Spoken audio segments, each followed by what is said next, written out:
questions all the time.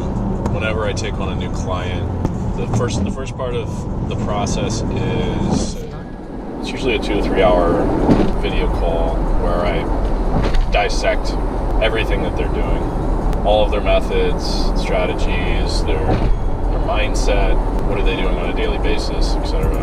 It's really funny. There's a lot of similarities from one client to the next. So I want to talk about the most common, most prevalent problems that I see. The number one issue is that people get attached to their products, whether they're winning products or losing products. They develop an emotional attachment. They think that if it's a winning product, they think it's going to last forever. And so they slack on their efforts to continue finding new products.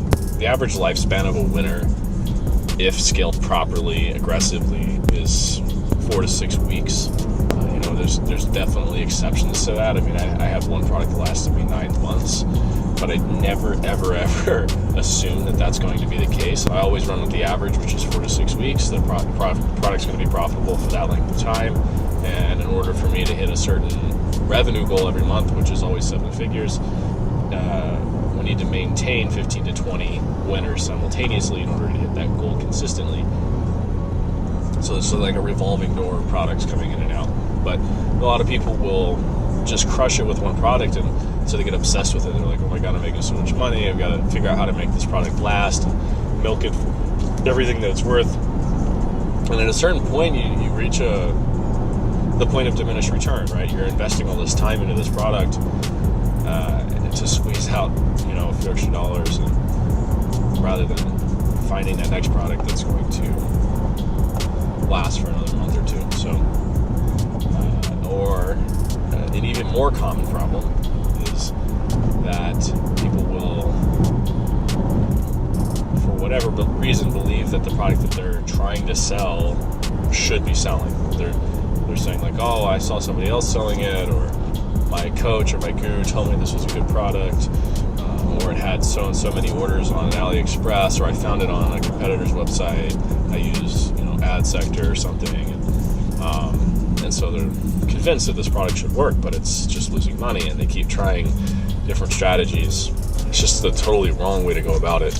You can't force a product to work. It's either going to work or it's not. There's things you can do to increase the chances of success. Those are by trying a whole bunch of different strategies, you're actually sabotaging yourself, because your ad account is trainable in a way. It likes consistency. If you use a consistent testing and scaling strategy, it's going to respond to that better than you trying a whole bunch of random different things. Ad accounts have personalities.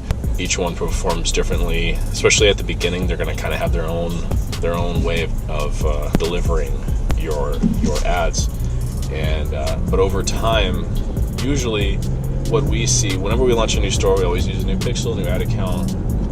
What we usually see is that it takes about 2 weeks with an aggressive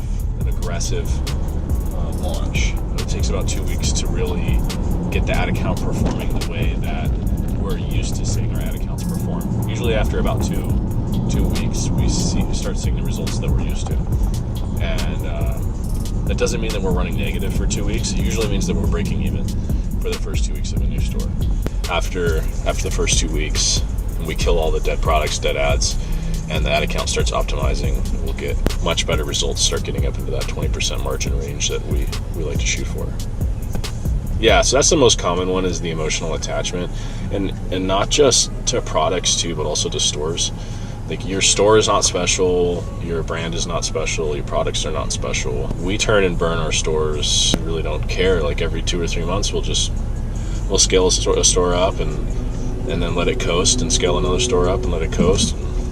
We find that we get really good results with new stores, and so we like running new stores.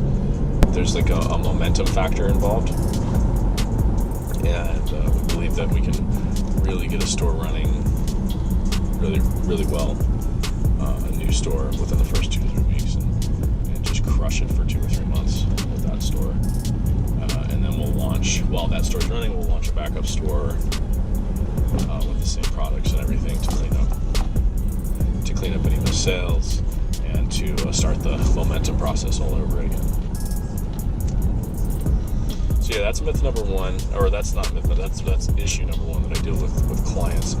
A really funny, I guess, the most common myth that I hear, and there must be a bunch of coaches teaching this. I wouldn't know because I've never taken anybody else's course or had a mentor or anything like that. So everything that I've done has been trial and error, and that's why I'm so confident in it, because I've seen it work consistently for me. For over a year, we've done nothing but crush it. So people believe that you can only launch ads at midnight, which is just really stupid. Doesn't make sense at all. Facebook prorates your ad spend. If you launch in the middle of the day, it's not going to spend the full budget in 12 hours. It's going to spend half your budget in 12 hours. And if everybody's launching their ads at midnight, then even if it did launch kind of crazy in the middle of the day, I'd still rather do that, just because then I'm doing something different than everybody else, which gives me an advantage. Now I do believe that you should launch on specific days. I don't think you should launch products every day. I think you need to look at your ad account performance and determine which day is the best day for your ad account. It's pretty consistent. I mean, there's always going to be variation, but for us, after a while, we're able to identify which days are the best days to launch. You want to launch on days when margins are good. So let's say we prep for a product launch. We usually launch like 20, 30, even 40 products all at once in the same day. Let's say we're prepping for a launch on like on a Tuesday or something, and by like noon, our margins are not where we like them to be. It's just for whatever reason, we're not crushing it that day. Then we'll cancel the launch. We'll put it off for a day. There's no reason to force it if your ad account's not performing optimally. There's a lot of people out there teaching single product stores right now that's like the way to go. And I think if you wanted to do that, then you would need to be able to operate at like a crazy scale and have 15 to 20 stores like that in order to really capitalize, in order to basically mimic the success you can have with just a general store. I mean, you got to understand the psychology of your buyers, right? They're not looking at you as a brand. They were just killing time scrolling through their Facebook feed and something caught their eye. They clicked on it. 90% of your buyers, man, they don't even look at your store. They just buy. It's impulse. It's 100% impulse. So from their perspective, it's a single product store. You don't need to make a single product store in order for it to look like a single product store. Why not just maximize the potential of what you're doing and have more products?